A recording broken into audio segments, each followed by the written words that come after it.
Welcome to Big Bets on Campus Live. I'm your host, Stuckey. It's 10:30 a.m. Eastern. And joining me, as always, is our college football connoisseur, Collin Wilson, and of course, our own college football insider, Brett McMurphy.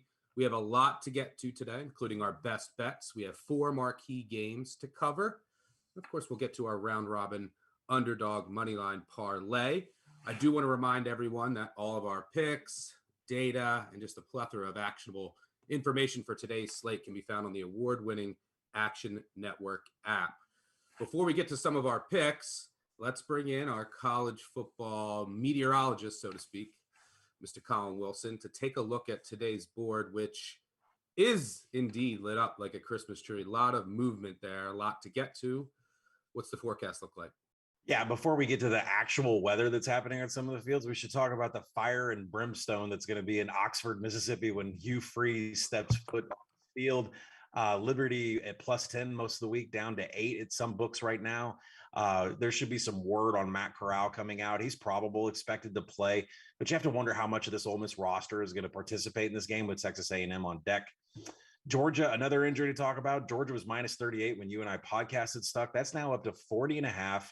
Confirmation that Connor Bazelak is not going to go for Missouri today, a team that has not covered a single game yet this season. SMU -4.5 up to 5.5.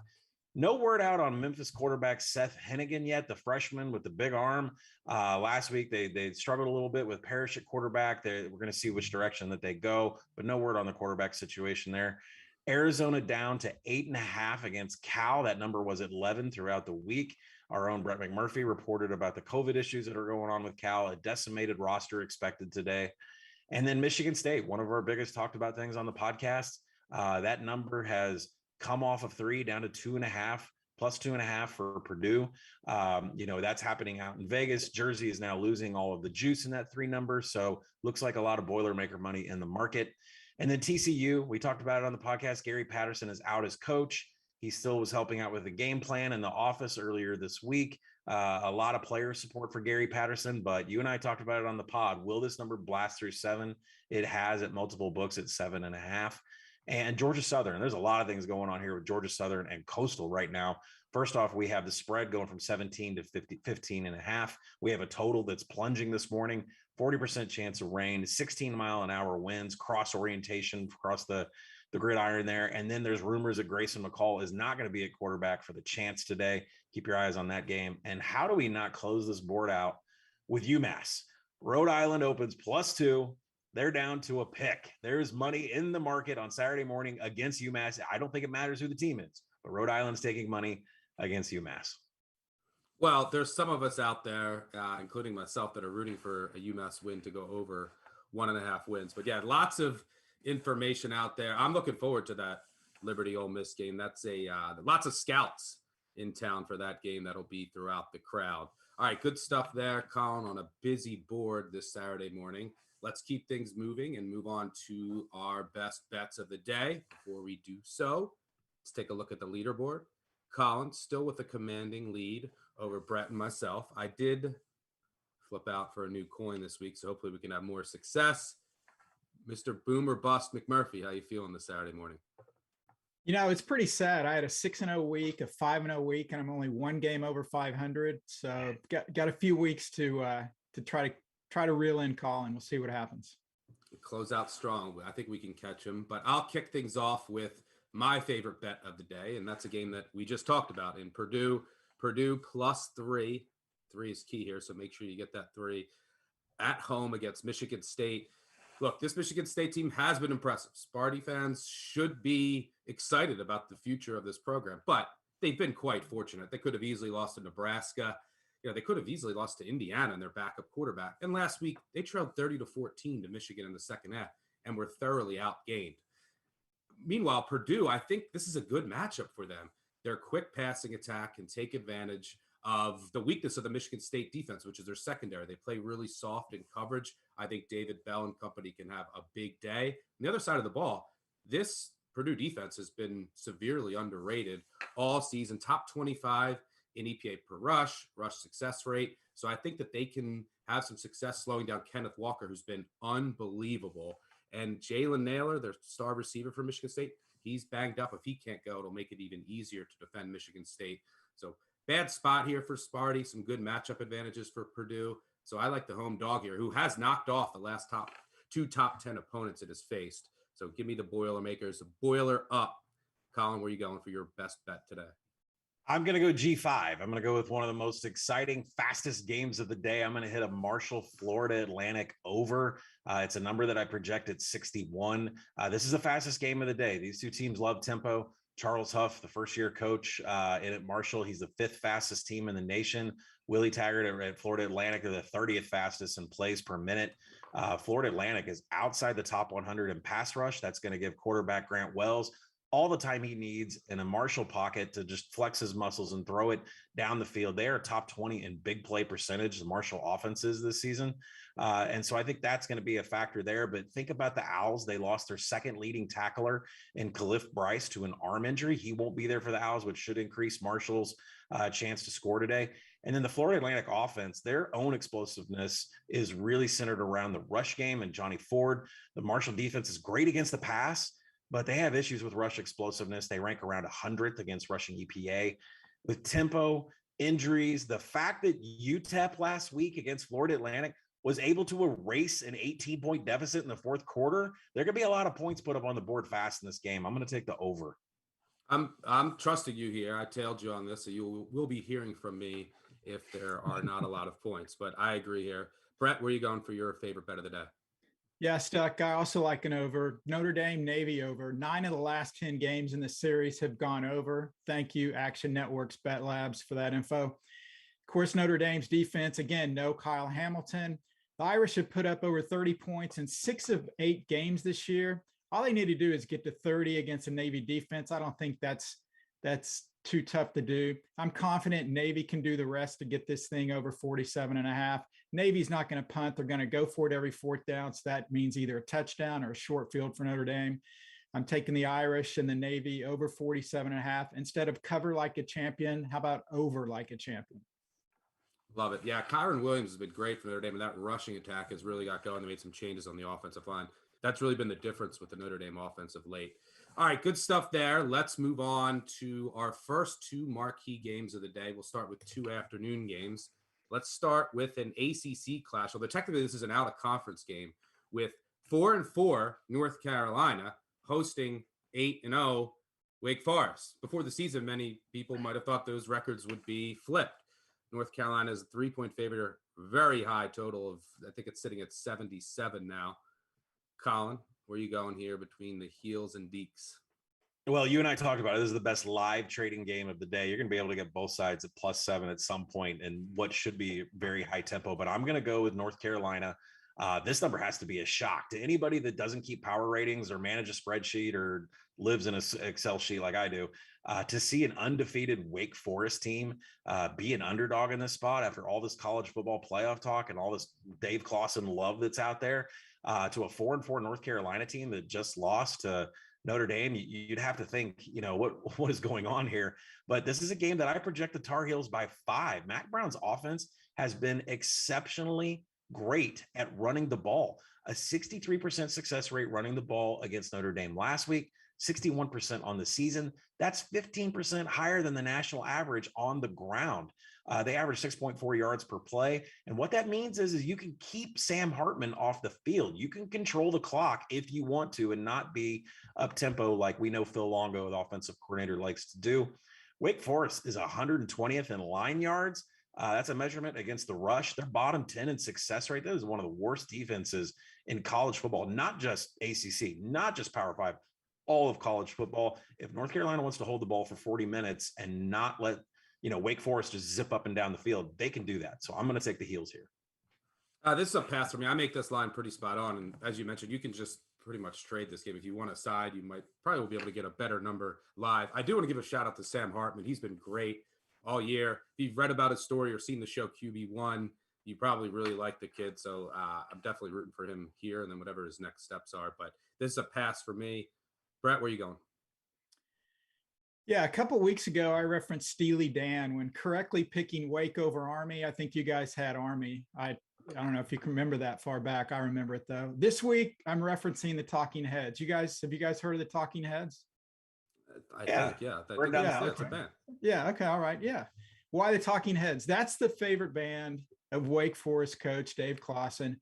Under Clawson and quarterback Sam Hartman, Wake has been, yes, here it comes, burning down the house. While I know, Stuckey, you loathe my musical references, I have actual research backing my Wake pick. In the 7-year history of the college football playoff, Wake is only the third top 10 ranked team that is a road underdog against an unranked team. The previous two covered, give me Wake plus 2.5. If you're old enough to remember, same as it ever was, same as it ever was. Yeah, they need to burn down the defense, not the house.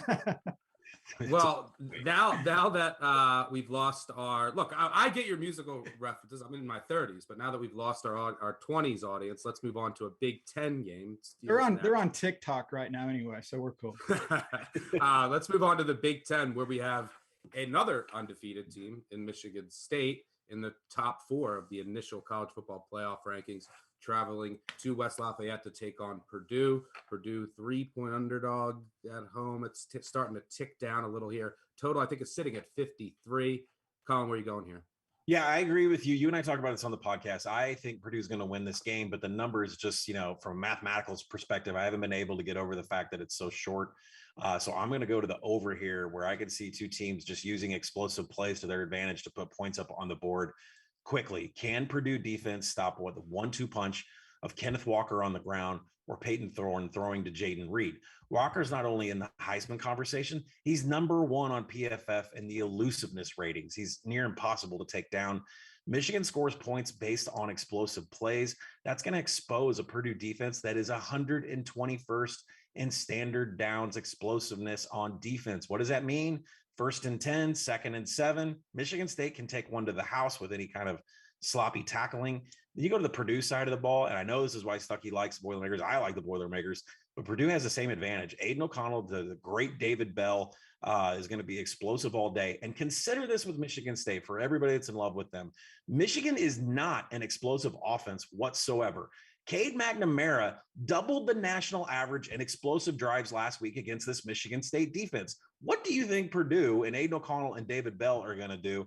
It could be a slow start. There's going to be big plays. I'm going to take the over. Well, at one point, Collin, you did reference, you referred to Michigan State as Michigan, so now we've lost our East Lansing audience. But I agree. I've already said I like Purdue. I'm going Purdue here. Boiler up. I will have a Boilermaker to start this game. Are you going to make it a clean sweep, Brett? Good news, Stuckey. I disagree with you. I know you love Purdue. There's actually a reason that I like Michigan State, and warning ahead of time, more research. In the history of the college football playoff, here's another one. Top 10 ranked teams on the road as a single-digit favorite, such as Michigan State, against unranked opponents are 20 and 13 versus the spread. That's 61%. If you're keeping score at home, congratulations. Go green. I don't like it. I agree. It's a horrible spot with Sparty, but I got to stick with the numbers. Give me Michigan State minus 2.5, minus the 3. Brett, very prepared that I went digging into Action Labs this morning. All right, let's take a halftime break, shall we, and get into our round robin underdog moneyline parlay. Collin, we've been getting closer over the past few weeks. The goal is to just sweep one of these 1 week. Let's hope today is the day. Start us off here with the anchor. Yeah, we talked about North Carolina beating Wake Forest. That running game is what's going to get them there. So let's start off with the Tar Heels and take away Sam Hartman off the field, and they're going to get the win. Yeah, I'm going to go with Tennessee, a game we will talk about in a second. So no need to add anything here. I'm going to go Florida International. That sounds crazy. They can't make it to a bowl game. We don't know the direction of the program, but Old Dominion lost 10 straight on the road. Old Dominion 1-15 straight up on the road since 2018, and now they're a 3-point favorite. I'm not buying it. So give me Florida International at home. That Old Dominion team, their defense, I have to give them credit for, has been surprisingly good after not playing last year. I'm going to go, Brett, sorry to do this again, Purdue. I already talked about them enough. Don't need to add anything here. Yeah, and I'm going to reinforce the fact that Cal is dealing with serious COVID issues right now. We don't know who's going to be filling on both sides of the ball from a roster perspective. Arizona is a team like, I mean, when you look at their record and you consider, that you think they're not going to show up for this game, they're still covering games and conference play. With a first-year coach, you still want to get that first win. Arizona straight up today over Cal. Yeah, I'll close my section of the round robin out with Florida State at home against NC State. NC State dealing with a lot of injuries on defense, and this Florida State team has been playing well of late. And if you remove their offensive numbers when Mackenzie Milton was at quarterback, their offense is actually playing well. Their defense is improving. I think Jordan Travis and company get the win at home today in Tallahassee. Close us out here. We're going to take it off with Maryland and the Terps. I need over 5.5 for a season win total. They can get it here today against Penn State, a team that has lost 2 in a row, a 9 overtime game against Illinois. The MVP of the game against Ohio State was the defense once again. Every single game is based on this Penn State defense. You got to wonder at what point are they not going to be, 6-2, you can't win the division. You can't win the Big Ten. You're not going to the college football playoff. We don't know what the direction of the program is. And James Franklin is getting ready to take a flight out to LA and be the USC head coach. So I think Maryland is in a great spot to get this victory here today. Yeah, last year, Penn State actually lost 2 in a row, the second being to Ohio State. Then they played Maryland, same time slot on a Saturday afternoon. They were down 35-7 going into the fourth quarter. All right, so there you have it. The round robin underdog moneyline parlay. $10 bet by 2s and 3s plays somewhere in the ballpark of about $5,500. So good luck if you're joining us. All right, let's keep things moving here and get into our second half with 2 primetime games. We'll start with an SEC clash right in my backyard here in Lexington between Tennessee and Kentucky. This line is right around a pick. Kentucky's been a slight favorite. Tennessee's been a slight favorite. Over-under's down to about 56.5. Collin, where are you going here? I'm going to take Tennessee. I mean, this number has been absolutely hammered. I missed out on the opener of 3. The Vols just continue to take money. They're a -1.5 at some shops this morning. And the Volunteers come off fresh, much needed bye week after having a bunch of injuries. Hendon Hooker was a little beat up. The Mays brothers were beat up on the offensive line. Cade Mays is expected to play today. Huge boost to the offensive line. Hendon Hooker is going to be there. They're going to be great fresh off the bye. And we've seen SEC teams off the bye look a lot different than before they went into it.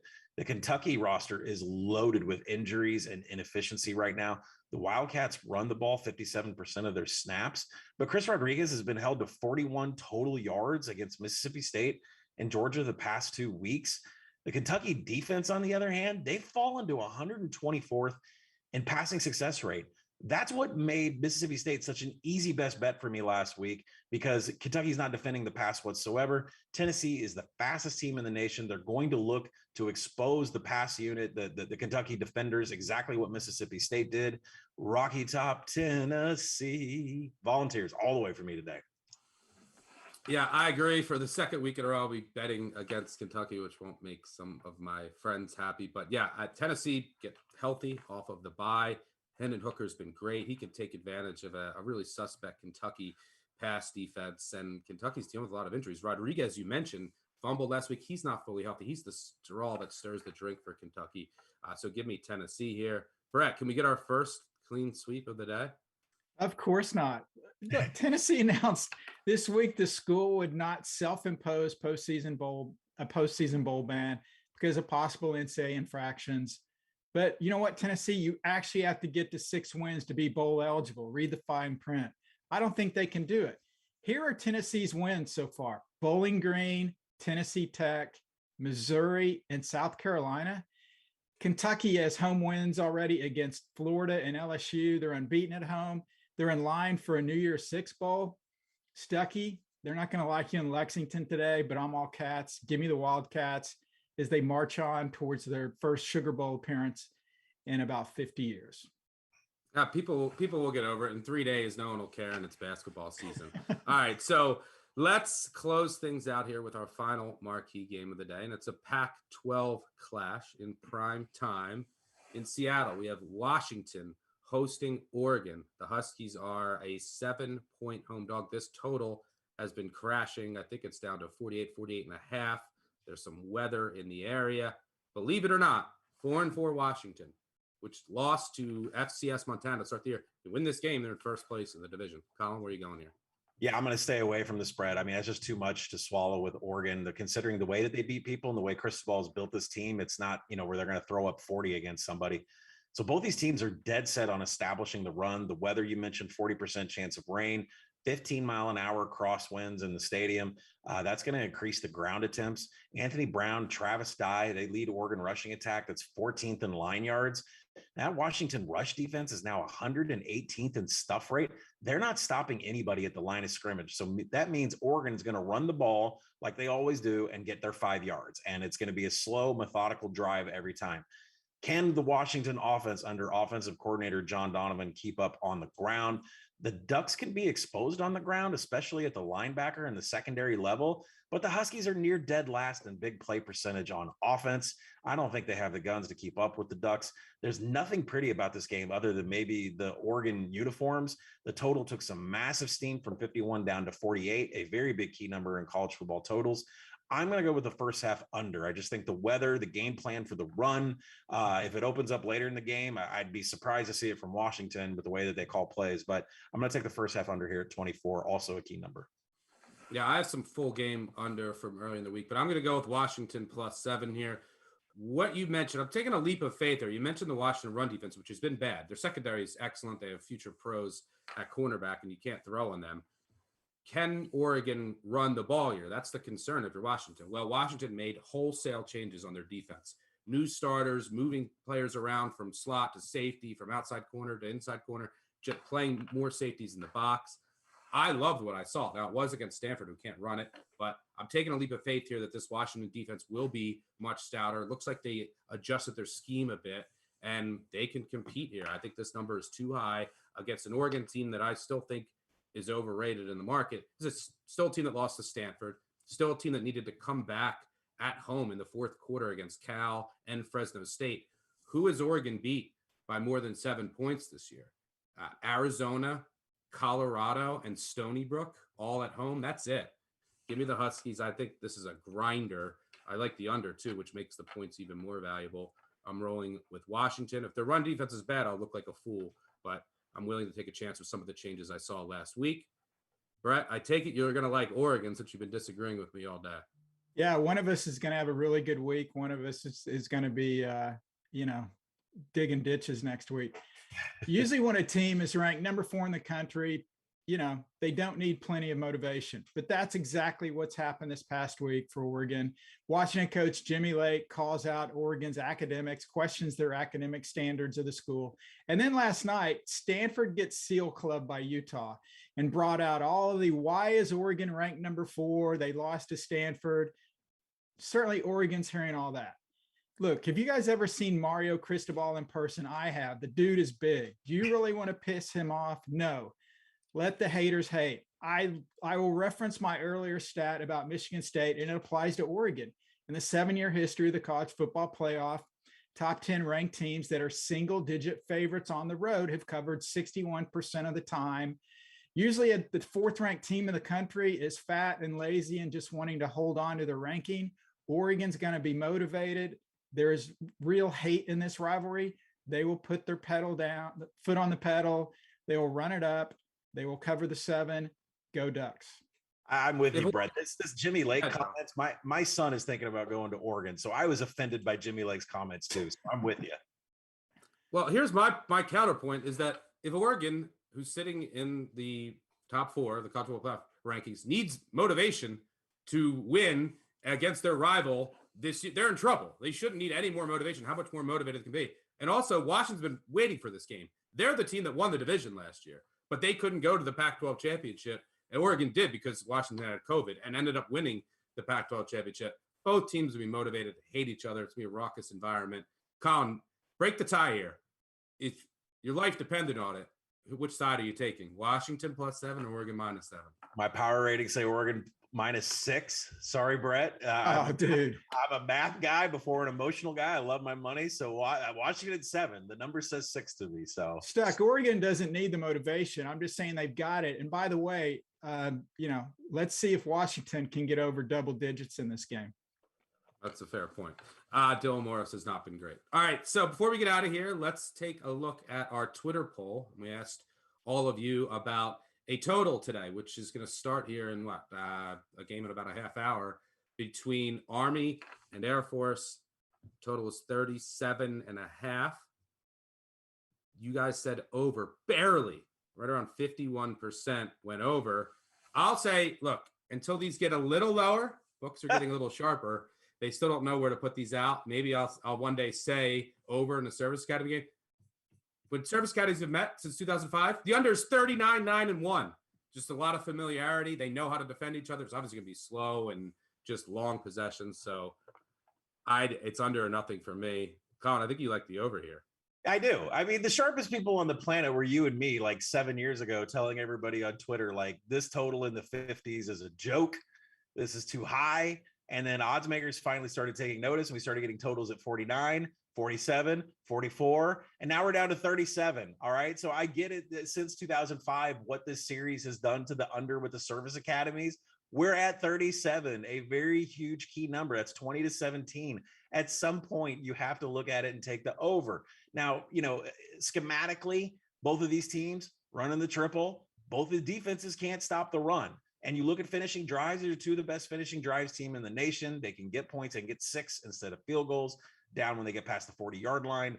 I'm going to take the over here. I mean, it was unfathomable that Wisconsin and Iowa could go over the total. So, I know it's service academies, but these records back when the totals were in the 50s, wash them away. This is 37. Brett, thoughts? Stuckey, to quote you, it's an auto play under service academies, same as service academies getting a ton of points.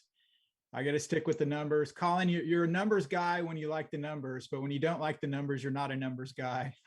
I'm taking under. When are we buying the over on this number? Like, really, somebody tell me is like 30. When it gets to 33. By the way, you keep referencing Wisconsin and Iowa. That game went under. That went under. It didn't go over. But stayed under, baby. Yeah. Should have gone Same with Wisconsin and Army.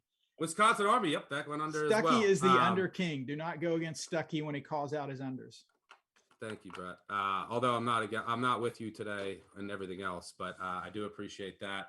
All right, thank you, Collin and Brett, for joining me. As always, thanks for all of you for watching. Good luck with your wagers today. Keep in mind, 959 bad beat. If you need to call about a bad beat, if you want to complain about any advice that Brett gave you today, feel free to call in. You'll be heard on our podcast that recaps this weekend, looks ahead to next week, and weekday action. That'll be out Monday morning. Big Bets on Campus podcast. You can find it wherever you listen to podcasts. Good luck with your wagers today. Make sure to check us all out on the Action Network app. We'll catch y'all later.